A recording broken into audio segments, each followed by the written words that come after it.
sessão, né, com a galera do Vira-Latas. É mais uma sessão de realizadores locais, né, e dessa vez a gente trouxe, na sessão passada a gente trouxe um coletivo do Rio de Janeiro, né, e dessa vez a gente está trazendo um coletivo daqui mesmo de dentro da UFC, né. E aí eu queria começar perguntando para vocês, assim, como surgiu o coletivo, né, vamos saber assim, como surgiu esse coletivo. O Vira-Latas, é engraçado, ele surgiu em 2015, finalzinho de 2014, início de 2015, né? A gente estávamos no segundo semestre, terminando o segundo semestre, e a gente tinha trabalhado em algumas outras produções de alguns colegas, e todos os Vira-Latas são do mesmo semestre, a gente entrou junto na universidade, a gente entrou em 2014. E a gente sempre, né, ficava trocando experiências, o filme, a gente participou de tal filme, a gente ficava trocando experiências até que a gente achou legal pensar, produzir os nossos próprios filmes de uma maneira não tão rígida, não sei se rígida é a palavra certa. Definitivamente não é a palavra. Mas tipo, a gente não se prender a um estilo específico ou algum tipo de pensamento de cinema, mas ter essa liberdade e esse diálogo, né? Daí o nome Vira-Latas, porque a gente não tem um pedigree, a gente não tem uma escola a seguir, né? Então nós somos todos Vira-Latas. E a gente é muito diferente. E nós somos muito diferentes entre si, as referências não são as mesmas, o que é bom, porque a gente consegue trocar experiências. Né? E o primeiro filme do Vira-Latas foi o A Noite e o Silêncio, que é o filme do Batman, né? Que curiosamente acho que é o único filme do Vira-Latas em que todos os Vira-Latas estão na produção. Porque todos os outros filmes Vira-Latas, a gente estava meio dividido, por questões de estar em outros filmes. Por exemplo, aqui, todos esses filmes que foram exibidos aqui foram filmes feitos em disciplinas. 4 deles, que foi o Miçanga, o Inadequada, o Quebra-Mar e o Jonas, do Matheus, do Bandeira, foram produzidos na disciplina de Ateliê 1, que é uma disciplina do 4º semestre, que vocês vão cursar, que teve o pessoal que cursou semestre passado. E é uma disciplina de desenvolvimento de roteiro, realização e finalização, ou seja, a gente pega desde o início até o final. E, enfim, numa correria, assim, porque você tem que fazer isso em 4 meses, né? É uma disciplina com vários professores, né? O Didimo é, inclusive, um dos professores da disciplina, ficando pela parte do roteiro, né? Então, cada professor ele fica com a sua área e vai orientando o projeto até a finalização, né? Teoricamente, é assim que acontece.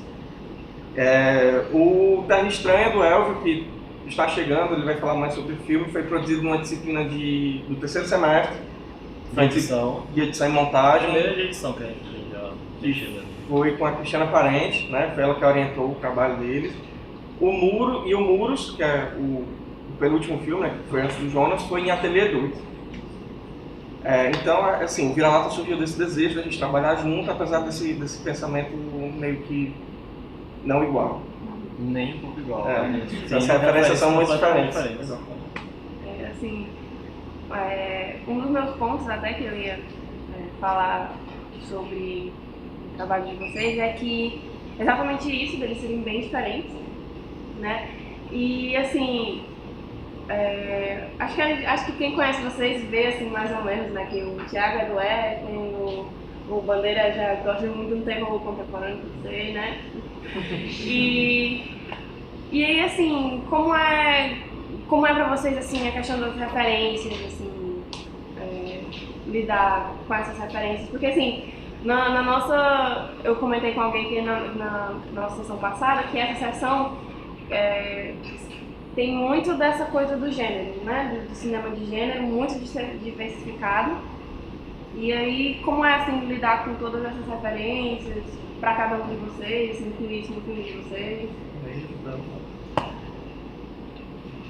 Então, pra mim, pessoalmente, eu sempre, na época que eu fiz Jonas particularmente, quando o coletivo começou, eu estava mais envolvido no estudo de terror, não exatamente contemporâneo, mas um terror geral, assim, e também de filmes gays, filmes LGBTs. Eu sempre tive muita paixão por filme gay, particularmente porque claro. Mas eu pensei em uma maneira de encontrar... Eu encontrei, na verdade, começar a estudar esse nicho, que é dentro do cinema de horror, que é o cinema de horror que lida com... que usa a linguagem do horror para falar sobre temas dramáticos e, dentro desse nicho, falar sobre temas de sexualidade e de envolvimento de relações interpessoais, assim. Então, meio que foi disso que Jonas surgiu, e foi nessa época que eu comecei a realmente aprofundar nisso. Mas, ultimamente, minhas referências andam muito all over the place. Eu tenho muitos interesses em muitas coisas, muito diferentes.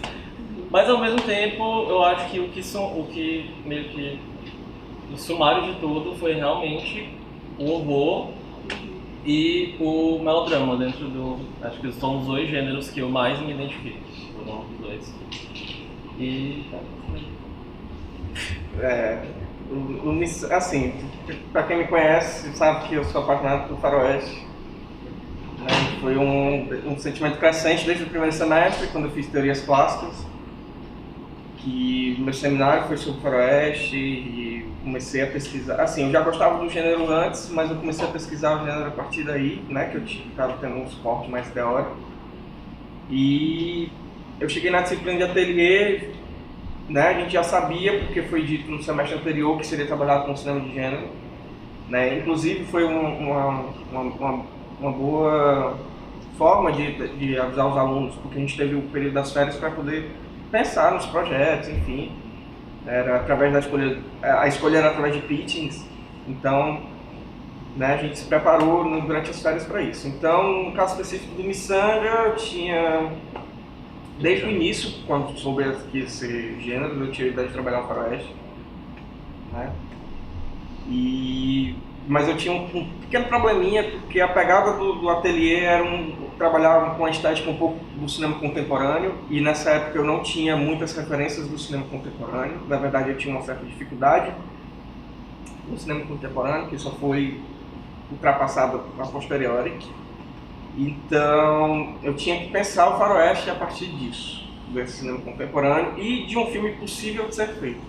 Que eu acho que foi a principal toada da nossa disciplina de ateliê, porque tinham muitas ideias boas, mas eram filmes que eram inviáveis de serem feitos em apenas 4 meses. Demandavam uma produção, ou seja, de tempo maior ou de grana maior, né? Porque esses filmes custaram um certo dinheiro da nossa parte também, né? Então, as referências foram voltando mais, né, para as referências, foram desde o John Ford, que é o pai do western, pai assim, né, o grande diretor do western clássico, passando um pouco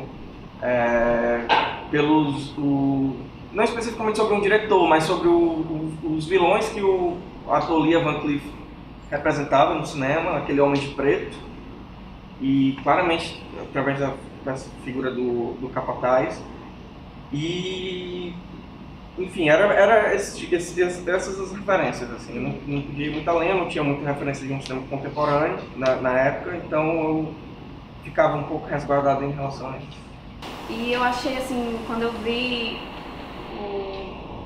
a lista de filmes que vocês me mandaram, vocês fizeram bastante filmes em 2016, né? Na verdade, antes de tudo, antes da gente ser um coletivo, toda a gente é amigo até hoje. Somos esse grupo que, por acaso, decidimos criar esse coletivo para produzir. Então já foi meio que subentendido que a gente queria muito fazer cinema e a gente queria muito ajudar nos projetos uns dos outros, o que deu margem para que a gente experimentasse muita coisa no meio do caminho. A gente, sei lá, eu particularmente, eu já dirigi, fiz assistência de direção, já editei, já fiz continuidade, eu acho, mas não filme daqui. E os outros meninos também já trabalharam com som, já trabalharam com arte, e todo mundo sabe, assim, entre nós a gente sabe que tem áreas muito não afins da gente. Eu acho que eu fiz uma vez, eu fiz arte uma vez pra nunca mais. Foi uma experiência boa pra saber o que eu não queria fazer. Então, assim, acho que no final das contas, a melhor parte de ter essa redezinha que a gente tem para criar esses filmes é da gente poder experimentar e descobrir o que gosta, fazer o que gosta, mas também descobrir coisas que a gente não gosta. Acho que a gente experimentar tanto nos filmes, na forma como a gente faz os filmes, quanto na gente como função dentro de uma equipe, né? A gente já fez tudo, como o Danilo está dizendo. E aí a gente foi experimentando, cada filme que um ia dirigindo, o outro já entrava em outra função, alguém foi produtor em um, no outro já vai ser da arte e tal. Isso foi muito massa. Assim. E todo mundo já foi para essa produção, né? Exatamente, todo mundo já foi produtor. Todo mundo já foi produção, né? A gente reveza esse karma pra cada um. Realmente, pra mim a melhor parte é estar no set, qual a função que eu fazer. E porque apesar de quem já esteve no set, né, sabe que é muito estressante, mas também é muito bom. E eu lembro da minha primeira experiência num set, foi um dia de uma filmagem muito louca, que a gente passou umas 12 horas filmando, eu cheguei em casa tipo, com o meu joelho inchado, porque eu tenho um problema no joelho, se eu ficar muito tempo em pé ele dói. E eu lembro que eu sentia muita dor, mas eu tava achando muito massa, porque eu tava no set, tá entendendo? E que nem como os meninos falaram, também eu já fiz muitas funções, a única que eu não me arrisco a fazer é arte, até porque eu sou daltônico, então não posso organizar uma paleta de cores, porque eu não sei quais são as cores que estão na paleta, então fica um pouco difícil para mim trabalhar com arte, mas todas as outras áreas eu já experimentei também. E tirando a direção, a que eu mais gosto é a montagem, a que eu não confio em ninguém para montar meus filmes, todos os meus filmes sou eu que monto, porque eu já tive vários problemas com montadores e com os meus filmes eu sei que eles ficam do jeito que eu quero. Às vezes eu peço, obviamente, uma opinião de fora para saber se está tudo ok, alguma coisa assim, mas eu não delego essa função. Eu gostava muito de dirigir, de estar em set, na verdade eu gosto muito de estar em set. Acho que quem me conhece pessoalmente sabe que eu não gosto de sair de casa, eu não gosto de sair do meu lugar. Mas mesmo assim eu gosto muito de estar em set, eu acho o set uma coisa muito estressante, que suga você, suga sua alma, mas que ao mesmo tempo, sei lá, é divertido em algum lugar. Mas eu acabei me envolvendo muito mais com edição, assim, nos últimos anos, e indo mais para esse caminho. Assim, já que você chegou agora, né, assim, eu queria também que você falasse, porque os meninos falaram um pouco do filme deles, eu queria também que você falasse do Terra Sagrada. Terra Estranha foi um dos primeiros filmes, foi da gente. Foi o segundo, que vai pro Boa Noite Silêncio. Falando Silêncio, depois Terra Estranha foi o último. E a gente ainda estava descobrindo, a gente tinha acabado de se conhecer, tinha acabado de entrar no curso, todos nós nos conhecemos no curso e Terra Estranha foi um filme que na produção dele, na feitura dele, eu fiz praticamente sozinho, porque eu ainda não era chegado dos meninos e foi um filme que é muito pessoal meu, que eu filmei no interior, onde eu nasci e tudo. Mas aí eu peguei os meninos na pós, e aí o Bandeira me ajudou na edição, e ele é acreditado como diretor também, porque apesar de ele não estar durante as filmagens, o filme ele não nasceu durante as filmagens, o filme, são gravações que eu fiz sem nenhuma pretensão, assim, só gravei sem pensar, daqui eu vou fazer um filme, eu só gravei. E aí ele surgiu depois, quando a gente pegou as imagens, e pensou, daqui dá pra sair alguma coisa. E aí o Matheus me ajudou a pensar como aquelas imagens podiam contar alguma coisa. E aí é isso que ele entra como diretor por conta disso. É bem incomum isso, mas foi uma coisa massa. E o Terra Estranha é isso, ele é um filme muito pessoal meu, que eu falo sobre, que eu tento falar sobre questões que me intrigavam, ainda me intrigam, sobre um lugar onde eu nasci, mas que eu ainda não conheço tanto. Que eu achava que eu conhecia muito, mas aí eu passei por uns lugares que eu não conhecia, uns lugares meio misteriosos, assim, muito ligados à religiosidade, que o Cariri é atolado de religiosidade, e eu acho isso massa, sabe? Mas eu não conhecia muito, aí eu fui rodando nesses lugares e filmando um monte de coisa. É legal você falar desse seu filme, porque,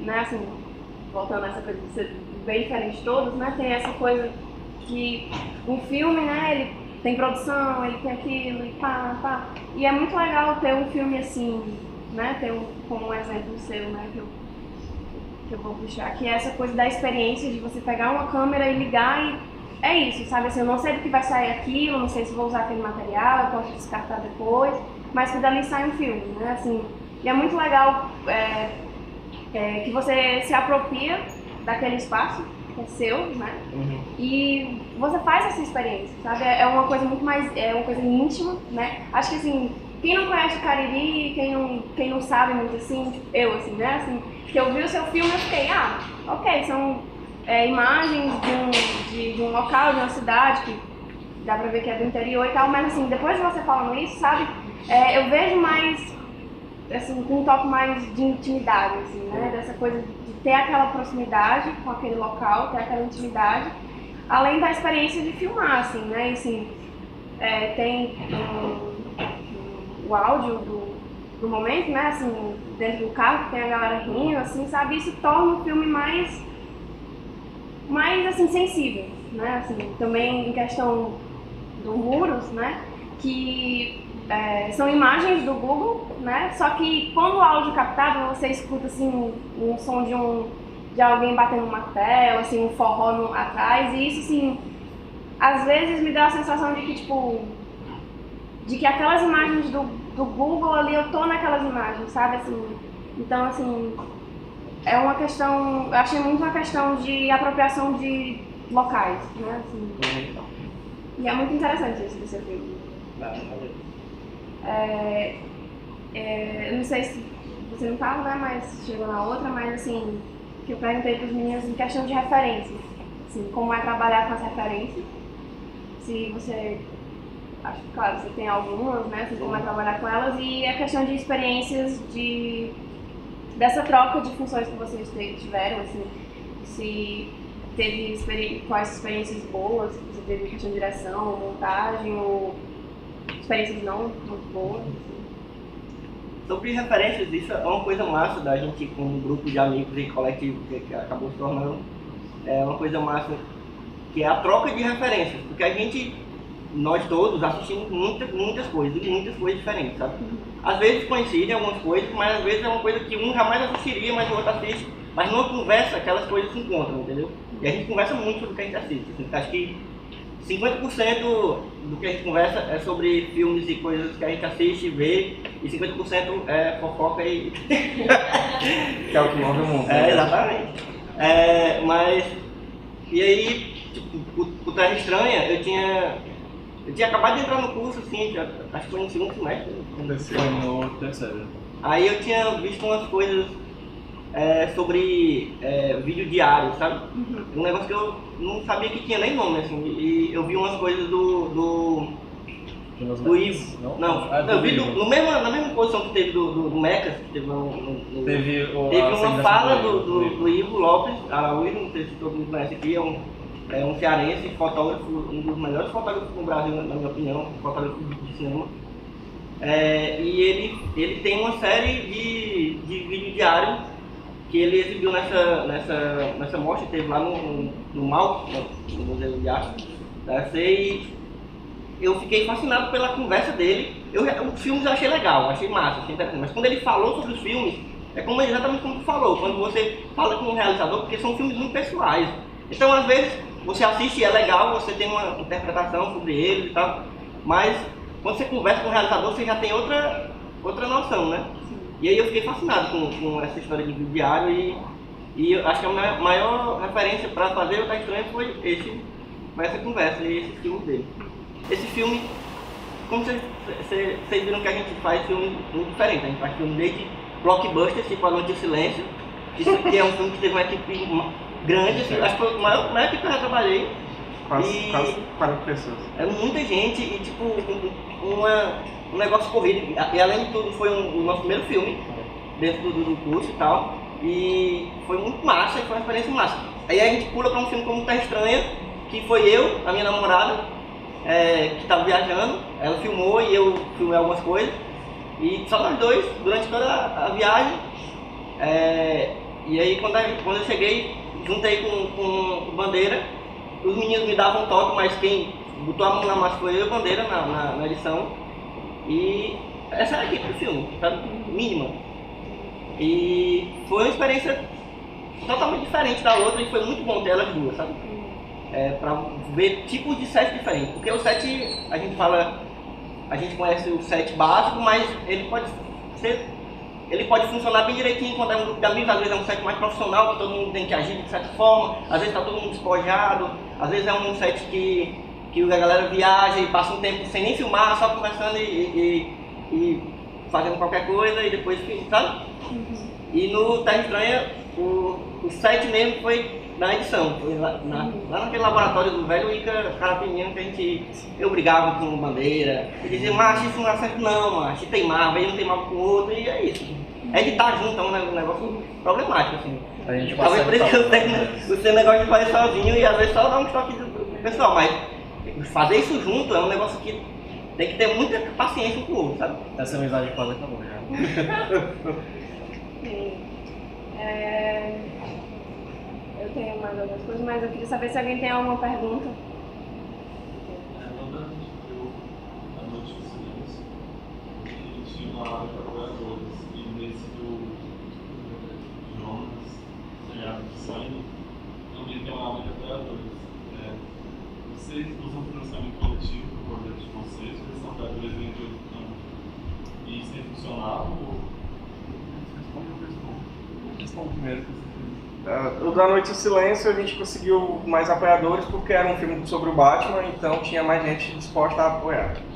Então naturalmente a divulgação foi maior e a gente conseguiu uma rede de apoiadores menor. Quando, em relação a esses filmes, que foram todos filmes de ateliê, o tempo de produção foi um tempo muito curto, né? E a gente teve um agravante porque a gente pegou um período de greve.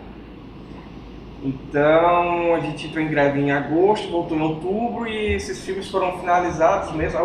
A exibição final da disciplina foi em janeiro. Então de outubro para janeiro e tem o recesso de fim de ano, foi tudo muito curto. Então a gente não teve tempo para desenvolver o crowdfunding direito, né? Eu fiz, mas o que a gente, no Miçanga, né, no caso, o que a gente arrecadou foi muito pouco. A gente conseguiu, por investimento pessoal, teve uma pessoa da equipe que doou R$500 para a equipe, então a gente conseguiu filmar esse filme por R$500. E do meu filme foi isso. O Bandeira também fez crowdfunding e ele tem outra experiência, enfim, mais ou menos isso. Pois é, como você não falou, a cadeira foi muito curta. Sim, na verdade ela já é curta, mas ela foi muito esmagada por causa da greve. E muitas coisas acabaram sendo meio atropeladas. E muita gente tinha a ideia de fazer o crowdfunding no começo. E de início eu não queria fazer porque é complicado, envolve dinheiro, envolve pessoas, envolve dinheiro principalmente. Mas tinham certas coisas que demandavam do filme e que a gente não conseguiria arcar sozinhos, que seria maquiagem, transporte, porque eram muitas locações, e alimentação, porque a equipe não era uma grande equipe, mas tinha uma boa quantidade de pessoas. Mas o que mais pegou pesado pra gente pagar foi a maquiagem, porque a gente contratou uma maquiadora, a Lu, e ela pegou o material dela, e material de maquiagem é extremamente caro, foi muito difícil de fazer um pagamento justo para ela, porque o que ela gastou no filme de maquiagem não é brincadeira. Então, e esse filme é um filme que exigia muito dessa maquiagem, né? Então tinha que ser, não podia ser de qualquer jeito. Não podia ser de qualquer jeito. A gente poderia ter feito mais barato, mas aí não ia ser tão okzinha quanto ficou. Mas aí, na questão do crowdfunding, a Thaís, que foi a produtora do Jonas, meio que bateu o martelo para fazer o crowdfunding e bancou de fazer. Eu tive quase nenhum envolvimento, na verdade, com isso. Ela só decidiu o que tem que fazer e ela fez. E deu. Foi o quê? Foi um período de 1 semana e meia, 2 semanas, não sei. Ou foi um mês? Acho que foram 2 semanas. A gente não bateu a nossa meta, mas a gente chegou muito perto. Como era flexível, a gente conseguiu cobrir com alguns gastos, mas mesmo assim a gente ainda teve que pagar coisa por fora da nossa mão e conseguir patrocínio de fora também. Aí o nosso crowdfunding também é um pouco complicado porque aí chegou a Mila Fox, porque tem que ter uma contrapartida para quem está doando, né? Então a gente tem que elaborar recompensas e é bom elaborar, né? Não é uma coisa obrigatória, mas é bom elaborar para a pessoa se sentir um pouco mais instigada a doar. Na Noite de Silêncio eu não lembro direito quais eram as recompensas, porque já está com o tempo, mas envolvia tipo a gente enviar o link do filme ou então, antes de exibir, ou então gravar um DVDzinho, alguma coisa assim. Então é bom quando você tem um tempo para elaborar o crowdfunding e bom também você pensar nessas recompensas que você vai ter para os seus apoiadores. E a questão mesmo de saber vender o seu peixe e fazer um projeto bonito, eu falo artisticamente, assim, o design deles é um design bonito, chamativo, então tem que ter todo esse pensamento para poder vender. Mas eu acredito que vale a pena, principalmente nesses semestres iniciais, quando a gente está fazendo os primeiros filmes, para a gente ter uma noção maior de responsabilidade, até mesmo de produção, para ver como é que se desenrola. Antes de voltar pra galera, né, a Mila Fox chegou. Desculpa, gente. E assim, eu fiz umas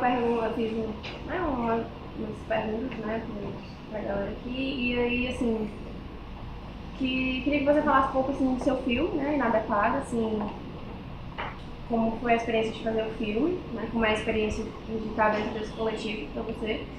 E, assim, que a gente comentou que o coletivo, ele é sempre muito, o coletivo de vocês é muito diferente em relação a filmes, e aí falar um pouco como é que você lida com as suas referências, né, e assim, também com a experiência de set ou de pós-produção, assim, porque, como os meninos falaram, vocês são muito de trocar, né, assim, de trocar de função de um filme para o outro, e, assim, fala dessa experiência, do que foi bom para você, o que foi ruim. E o Inadequada foi um dos selecionados para ser produzido no nosso 3º semestre, 4º semestre, eles sabem mais que eu sempre sou meio avoada, assim. E ele veio de algumas experiências ao longo de toda a minha vida, como vocês podem ver. É meio que um filme sobre muitas coisas que eu passei, e vem de um tempo que eu passei em Campinas com os meus pais. Eu moro aqui na casa que é da minha família e tal, já há uns 5 anos, eu acho. Nunca confio nos números que eu passo, eu nunca sei direito deles, mas há alguns anos eu moro aqui já sozinho. E aí, quando você volta para seus pais, é uma merda, porque eu posso falar merda no vídeo? Não, foi bem ruim. Porque, enfim, você está de volta na casa dos seus pais e eles acham que ainda tem muito direito ali no que você deve fazer, como você deve se portar e tal. E isso mexeu meio comigo e eu resolvi escrever sobre isso, assim, não é bem uma autobiografia muito direta, assim, a Amanda não tem nada a ver comigo e, apesar de eu estar com a blusa da cor dela, e a Dolores também não parece nada com a minha mãe, assim, fora o comportamento que é meio abusivo e tal. E também já tá tudo bem com a minha mãe, já mostrei o filme pra ela, foi ótimo. Façam filmes como terapia, porque depois os pais assistem e ficam focados, é incrível. Gente, não faça isso não, porque é pesado. E foi difícil porque a equipe, quando a gente estava na disciplina, não foi exatamente a equipe inicialmente que eu queria trabalhar. Era uma galera que a gente tinha que se separar ali durante a aula e tal, então o primeiro baque é aprender a trabalhar com as pessoas que nem sempre você quer trabalhar. E aprender a lidar com elas, afinal o cinema é feito de pessoas. E se tem alguma coisa que pode dar errado no filme, são as pessoas. Se o filme der errado, as pessoas sempre são um conflito ali a resolver. E o primeiro corte não deu certo, é o meu primeiro filme, é o meu único filme, na verdade, até agora. E muitas coisas, muitas bads, muitas crises, você acha que não serve para o curso, você acha que não serve para essa vida, e, enfim, são muitas coisas que você passa no processo do filme. Não foi tão tranquilo assim, só que aí depois da prestação do primeiro corte, de anotar as observações dos professores, o vídeo dos professores na época, a gente voltou e fez umas regravações aí eu escolhi a equipe que eu queria e foi massa, o set melhora logo de cara, assim, quando você realmente está trabalhando com o que você quer. E aí deu nesse filme que vocês assistiram, não sei se vocês gostaram, se vocês entenderam muito bem, mas era isso, eu queria mostrar ali dois personagens que ficam meio presos um com o outro, não tem meio uma saída aí nessa rotina, a não ser aprender a lidar um com o outro. O negócio de fazer filme, a primeira coisa que a gente aprende, pelo menos acho que eu aprendi, o Bandes aprendeu, o Senna aprendeu também, acho que o Elvin teve um problema porque foi arquivo pessoal e tal, era uma coisa mais autêntica. Mas a primeira coisa que a gente aprende é preste atenção no seu som. Presta. Bebe as palavras do professor de som, tudo, sabe? Porque dá trabalho, dá muito trabalho. No dia da captação é muito difícil, a gente estava gravando lá numa casa que tinha muita criança, a produção, enfim, também não dava para calar as crianças e também foi ali um problema de logística com produção e tal. E é uma coisa que ainda tenho que arrumar, o filme não roda muito, eu sou uma péssima produtora, assim, para os meus filmes pelo menos. Eu faço produção para outros filmes, mas para os meus filmes eu meio que, depois eu meio que não quero mais lidar com ele, e aí o El faz isso para mim. E eu quase não escrevo eles nos lugares, no ano em que ele saiu ele quase não rodou, ele passou aqui na faculdade e tal. Mas eu tenho vergonha, eu queria muito arrumar o som dele, com a galera que entende de som aí, vocês viram os problemas. Eu estou aqui aberta a trabalhar com ele. Queria melhorar ele e tal. As minhas principais referências são muito nada a ver uma com a outra, assim, eu gosto de filmes que não são artisticamente consagrados, eu gosto de Sessão da Tarde e tipo, cinema em casa, essas coisas, mas eu gosto de uma vibe de filme meio de adolescente, de jovem e não tão feliz, eu não curto, tem que ser um pouco melancólico assim, pra eu me conectar, eu acho. Mas, assim, gosto de outras coisas, mas em geral esse tipo de vibe me atrai muito. E aí as referências são muitas, eu não sei, eu gosto de filmes que não são bem vistos. Meu diretor favorito é o Aronofsky. E aí, Mãe ano passado foi uma questão, né? Pra mim foi o melhor filme do ano. Para outros nem tanto. Dentro do coletivo é uma questão. E aí eu já posso até linkar com o coletivo, assim, porque o Vira-Latas é um negócio muito louco, porque a gente é muito diferente um dos outros, assim, tipo, de referência a, sei lá, a personalidade. Mas eu acho que é nas diferenças que a gente consegue somar assim, no outro, sabe? Filmes que eu nunca assistiria se o Marlon, que não tá aqui, e oficialmente não é do coletivo, extraoficial. É um vira-lata extraoficial, ele não quer ser visto, enfim. Ele é um amigo nosso. Ele é tão vira-lata que ele não gosta nem de aparecer. Se ele não tivesse falado do filme, eu não ia atrás de ver. A mesma coisa o Senna, o Bandeira, o Elvio, ele gosta de umas porqueiras igual eu. Aí é mais parecido, mas se eles não falassem do filme que o filme era legal, eu não ia assistir, eu não ia gostar, eu não ia ter na minha referência, eu não ia misturar com as porcarias que eu gosto. Esse tipo de coisa, assim, eu acho que é o tanto que a gente é diferente que faz dar certo, assim, na verdade. A gente ganha muito com essa troca e eu acho que é assim que tem que acontecer, sabe? Assim, andar só com uma coisa parecida também vai ser lançar a mesma coisa. E acho que os filmes são resultado disso, um filme não tem nada a ver com o outro, as referências são assim, muitas, e não sei, é uma confusão, mas é uma confusão que eu gosto. Só queria falar um complemento em relação ao som. é porque, não o som especificamente de um dos filmes aqui, mas vocês que estão chegando, assim, a gente falar um pouco de como foi isso, deem valor à sua equipe de som, certo? A de pós também, não acho E a que de- a pós é milagrosa. Não acho que resolve. Sabe aquela frase que vocês já devem ter ouvido, se não ouviu, vão ouvir? Ah, deixa que isso resolve na pós. Não façam isso, certo? Também não deleguem o som a qualquer pessoa. Ah, eu vou fazer som porque é o que sobrou. Não. Escolham a equipe de som de vocês, pessoas que querem realmente trabalhar com som, que querem aprender com som. Por quê? Porque a gente aprendeu isso na marra, tá entendendo? Que a gente não dava muito importância para essa área. E eu, falando especificamente no meu caso, né? Tanto na Noite de Silêncio quanto no Sangue Negro, eu tive muitos problemas na equipe de som. Muitos problemas mesmo. Inclusive, teve algumas cenas do Missanga que eu precisei regravar por conta do som. Né? A toada era, se não vamos gravar, depois a gente resolve isso na pós. E não resolveu, né? Até hoje não resolve. Então a ideia é você ter um pensamento sonoro. Antes do filme começar, você pega, você seu diretor de som, vamos ver o roteiro aqui, o som como é isso aqui, tal, visitação do set. Leva alguém da equipe do som para ver como é que vai ser o set no som, como é que vai ser o som no set, tudo isso. Tem uma equipe, não precisa ser 50 pessoas na equipe do som, mas pelo menos umas 3 ou 4 para poder revezar.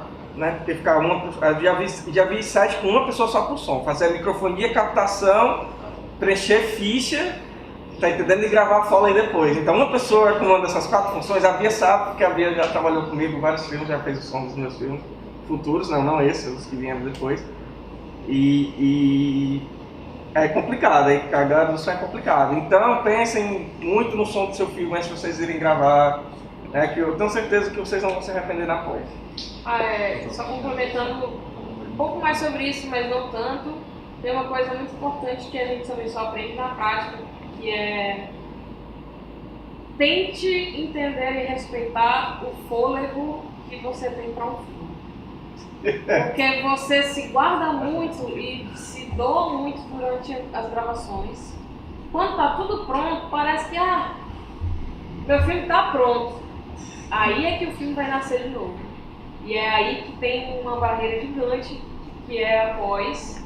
E se você não pensar direitinho, vai me pegar. Foi o que me pegou cena. E não é só de finalização, não é só finalização que eu falo, não. É justamente a vida do filme depois que ele tá pronto. Inscrição em festival, a postagem dele, tudo isso, sabe? Pensa isso com carinho, porque eu deixei pra lá. Eu tô falando da minha experiência só, não é tão grande, mas é alguma experiência. Eu deixei pra lá e fui deixando pra lá. Outros projetos acontecem, você fica entusiasmado com outras coisas. E aí quando você vai ver, você para pra pensar no seu filme, eu tenho que arrumar o som, deslançar, não sei o quê. Você meio que perde a vontade. Então, libera um tempo pra isso também. Vocês deixaram Como a gente achou tudo vermelho? a saturação vermelha, no caso. Luiz. Foi uma luz vermelha. Não teve filtro. Nós teve filtro de luz. Mas a gente não fez nenhuma. Tudo no Jonas. O Jonas teve uma correção de cor em pouquíssimas cenas. Mas as cenas que tem coisas muito saturadas, muito coloridas. Quase não, acho que não teve nenhum retoque não. Foi tudo vazio de som. E também eu sou muito grato assim, pelo desenho de luz do Leandro, que ele conseguiu colocar essas. Aliás, tem a cena do quarto da luta e depois do sexo. Tem 2 luzes ao mesmo tempo na mesma cena. E acho que pra gravar aquela cena foi 1 hora e meia, foi 2 horas para o Leandro descobrir como fazer dentro de um quarto azul, que ele é pintado de azul o quarto, como colocar uma luz vermelha e ficar vermelho. Eu não sei dizer como aconteceu, mas aconteceu. Quando vocês falam assim dessas dificuldades, né, dessa nossa realidade, mas que mesmo assim a gente meio que, assim, consegue, né, sair resultados bons com o trabalho de vocês, né, assim, tem a galera que tá chegando, né, assim, que no primeiro semestre, acho que muita gente aqui no primeiro semestre, que a nossa realidade, ela é difícil, né, assim, a gente aprende na marra mesmo, né, como vocês falaram do sonho, a gente aprende quebra na cara, a gente aprende na montagem, a gente tem essa manha, mas que acho que é uma coisa, que são essas coisas, essas provas que nos são colocadas, de que a gente vai esperando e que acho que aumenta mais ainda a paixão pelo que a gente tem, né, assim, pelo que a gente trabalha. E são, assim, acho que é uma realidade para todo mundo, assim, que estuda cinema na UFC, para a maioria, assim, e acho que também é uma forma de valorizar muito o trabalho, não só nosso, como do outro, né, assim, vocês falando desses problemas de set, assim, eu tô no meu terceiro semestre, mas eu já passei por 3 sets, né, assim, e realmente eu me identifico, sabe, assim, a gente valoriza, sabe, a gente valoriza o trabalho de cada um, o que a Mila falou, né, essa coisa de ter o fôlego de continuar com aquilo, né, de valorizar exatamente o nosso trabalho e não deixar aquilo de lado, né, porque são tantas coisas que a gente passa, né, que acho que não são coisas que devem nos desanimar, né, devem só aumentar mais o nosso fôlego.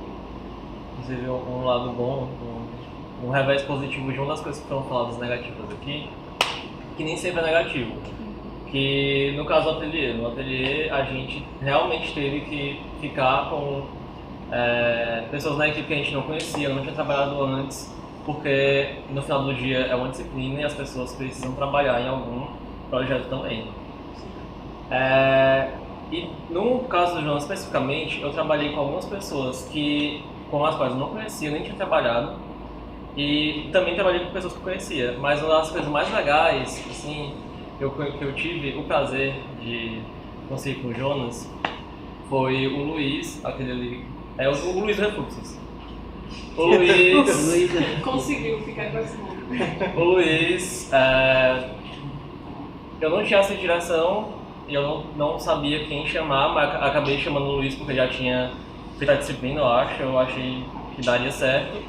E eu conheci o Luiz, mas eu não era muito amigo do Luiz, acho que a gente não conversava com muita frequência de jeito nenhum, né, Luiz?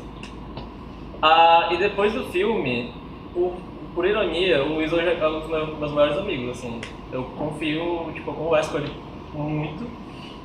E, assim, dessa experiência eu tive muitas coisas ruins, muitas pessoas com quem eu talvez não trabalharia novamente, mas eu também conheci pessoas e o trabalho delas que eu com certeza trabalharia novamente. Então, apesar de ser ruim, se abrir para outras pessoas, para dar confiança de outras pessoas testarem, trabalharem com você no seu projeto, façam isso também, porque pode sair coisas legais.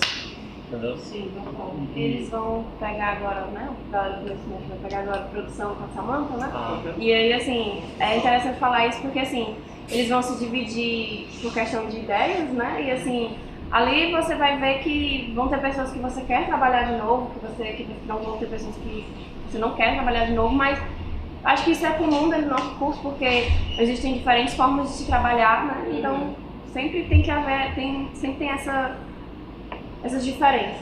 Eu só queria complementar o que o Bandeira falou, no sentido de que os filmes, a gente teve essa experiência ruim com algumas pessoas da equipe, mas não significa necessariamente que as pessoas da equipe são pessoas ruins, ou que elas são antiprofissionais ou alguma coisa do tipo. Acontece que, como é uma disciplina, e tem um certo número de projetos que é selecionado, às vezes as pessoas são... não gosto muito dessa palavra, mas é um pouco a realidade, elas são obrigadas a entrar em uma equipe, porque elas precisam da nota para passar no semestre. E não necessariamente por afinidade com o projeto A, B ou C. Então, acaba que ela talvez por essa resistência, não se doe tanto quanto ela se doaria em um projeto ao qual ela tivesse proposto. Então, assim, não são pessoas ruins, são nossos colegas, a gente entrou junto, nós somos amigos até hoje, a gente cumprimenta, mas são experiências que naquele momento, naquele set não funcionou por conta disso, assim, por uma questão mesmo de não ter uma afinidade ou de estar forçado ali. E tudo é contexto, né? Tudo Você nunca sabe o que está acontecendo. Exatamente. Então é só para deixar claro isso, porque às vezes parece que a gente fala assim, a gente teve problema, que a gente deve brigar com essas pessoas, que a gente não fala... Não é isso. É porque realmente às vezes faltou um pouco de gás de uma pessoa em determinado momento, porque ela não estava tão assim afim com o projeto, ou então não tinha um comprometimento, enfim. E são coisas que a gente tem que relevar e saber lidar com isso, né? Obviamente que no meio da produção a gente fica um pouco estressado e puto por causa disso, mas depois a gente tem que entender, assim, não são pessoas ruins, né? Então é uma coisa de interpretar o momento. Sobre isso, eu acho que a maior dica que eu posso deixar para vocês, eu já posso dar dica porque eu já sou um velho, estou tentando me formar esse semestre, mas que inclusive vocês já devem ter ouvido, mas é sempre bom ouvir de novo isso, que vocês estão num curso de cinema, vocês estão aqui para aprender e experimentar, vocês não estão aqui para fazer o filme da vida de vocês. Provavelmente vocês não vão fazer o filme da vida de vocês durante a graduação, provavelmente, pode acontecer. Então, não se empenhem como se fosse a última coisa que vocês estão fazendo na vida, como se fosse a obra-prima de vocês, entendeu? Façam um filme, experimentem, se deixem levar pelas emoções, mas também se deixem levar pela razão quando for preciso. Tentem aprender o máximo possível. Aprender tanto questões técnicas, que a gente está aqui para aprender isso também, mas aprender a conviver, porque vocês já ouviram isso milhões de vezes, cinema é convívio. O menor que seja a equipe, como é o meu filme, por exemplo, é convívio. Eu tive que conviver com Bandeira e aprendi muito com ele. Brigamos aprendendo e todo mundo foi aprendendo a fazer cinema, mas a fazer em sociedade, em amizade, às vezes em inimizade, mas também tinha que rolar, porque é isso, é profissionalismo, sabe? Você tem que lidar com certas pessoas que não tá funcionando muito bem no seu set, mas vai ter que rolar porque vai ter que sair semana que vem um filme e você só tem aquela pessoa, então você tem que ter o máximo de profissionalismo para lidar com aquela situação, não ficar criando picuinha, set, sabe? E a dica que eu quero deixar é essa, tentem aprender o mais possível. Vocês estão no curso de cinema, experimentem. A gente faz esse monte de filme diferente uns dos outros, não é porque a gente quis fazer exatamente isso, não. Foi uma coisa muito natural porque a gente estava se deixando experimentar. Sabe? A gente faz documentário, a ficção de super-herói, a filme de terror, filme de gênero, não sei o quê. Vai sair animação em breve do Vira-Latas. Então, a gente quer experimentar várias coisas, sabe? A gente quer ver o que a gente pode fazer com essa loucura que é cinema, sabe? A gente tenta sempre... a gente meio que se uniu porque achava que tudo era válido. E a gente tenta manter esse pensamento, assim, que o seu cinema é válido, o meu cinema é válido, todos são, vamos nos respeitar e criar juntos. Nem sempre foi assim, mas a gente aprendeu a se respeitar melhor com relação a esses gostos que seriam verdade, bastante diferentes. Eu tive muita briga porque eu não suportava o cinema contemporâneo, aí eu chegava dizendo, esse cinema contemporâneo é uma merda. Aí o Bandeira ficava puto comigo, aí eu, não é assim, não sei o que. Aí hoje em dia, quer passar todos os filmes do... Fazer um plano de 20 minutos assim, parado no barco e ainda provavelmente, qual foi o filme que tu... Batidas, os planos lá de 5 minutos aí que o carinha aqui não gostou.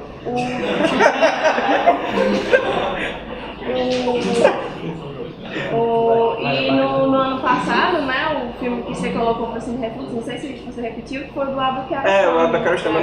Não repeti, esse ano eu vou debater um musical, viu? Quem quiser assistir, é foda. Sim. E muito obrigado pela presença de vocês aqui. É muito importante a Associação de Realizadores Locais. É muito importante também a presença de todos. Muito obrigada, gente. Assim, essa semana, né, eu estava conversando com alguém sobre a importância do cineclube e como, assim, na nossa realidade, a galera não valoriza muito, assim, sabe? Tipo, o cineclube, assim, foram 7 pessoas e eu acho que nós somos privilegiados, né? Semana passada deu 24 pessoas. Essa semana acho que também deu esse número. E eu acho que nós somos privilegiados por termos um cineclube dentro de uma faculdade de cinema, num curso de cinema, que é um lugar importante. Porque como o Bandeira gosta de falar, é uma coisa vinda pra nós, feita pra nós, né? Então, é muito importante, muito obrigada. Espero que vocês continuem vindo. E é isso, obrigada. Continue valorizando o refluxo, porque na nossa época era assim, era 7 pessoas. Era só como salve, né? Às vezes era só. Obrigada.